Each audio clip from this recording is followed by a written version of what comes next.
భాగ్యనగరంలో బడాబాబులు అక్రమ కట్టడాలతో రెచ్చిపోతున్నారా? అక్రమార్కుల ఆక్రమణలకు అధికారులు కొమ్ము కాస్తున్నారా?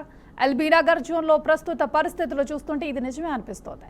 ఎల్బీనగర్ జోన్ పరిధిలో అక్రమ కట్టడాలపై జీహెచ్ఎంసీ అధికారులు ఎందుకు చర్యలు తీసుకోవటం లేదన్న ప్రశ్నలు ప్రజల్లో తీవ్ర చర్చకు దారితీస్తున్నాయి. సామాన్యులు చిన్న తప్పు చేసినా కఠిన చర్యలు తీసుకునే అధికారులు బడాబాబులు అక్రమంగా సెల్లార్లు తవ్వుతూ రెసిడెన్షియల్ పర్మిషన్లతో కమర్షియల్ భవనాలు నిర్మిస్తున్నా చూసి చూడనట్లుగా వ్యవహరిస్తున్నారన్న ఆరోపణలు వినిపిస్తున్నాయి. వనస్థలీపురం పరిధిలో అనుమతులు లేకుండానే సెల్లార్లు, షెడ్లు నిర్మాణం జరుగుతుండటం స్థానికుల్లో ఆందోళన కలిగిస్తోంది. ఈ విషయమై జీహెచ్ఎంసీ కార్యాలయాన్ని సంప్రదిస్తే హయత్ నగర్ సర్కిల్ కు చెందిన టౌన్ ప్లానింగ్ అధికారులు సైట్ విజిటింగ్ లో ఉన్నారంటూ సమాధానమిస్తున్నారని ప్రజలు అంటున్నారు. అధికారుల ఫోన్లకు కాల్ చేసినా స్పందన లేకపోవటం, రోజు సైట్ విజిట్లు చేస్తున్నామన్న పేరుతో అక్రమ కట్టడాలపై చర్యలు తీసుకోకపోవటం వెనుక కారణం ఏంటన్నది $1 మిలియన్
అధికారుల ఫోన్లకు కాల్ చేసినా స్పందన లేకపోవటం, రోజు సైట్ విజిట్లు చేస్తున్నామన్న పేరుతో అక్రమ కట్టడాలపై చర్యలు తీసుకోకపోవటం వెనుక కారణం ఏంటన్నది $1 మిలియన్ ప్రశ్నగా మారిందని విమర్శలు వస్తున్నాయి.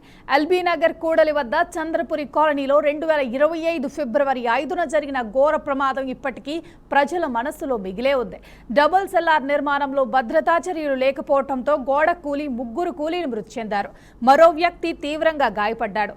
అప్పట్లో అక్కడికి వచ్చిన ఎల్బీనగర్ జోనల్ కమిషనర్ హేమంత్ కేశవ పాటిల్ నిర్మాణ అనుమతులు రద్దు చేస్తున్నట్లు ప్రకటించారు.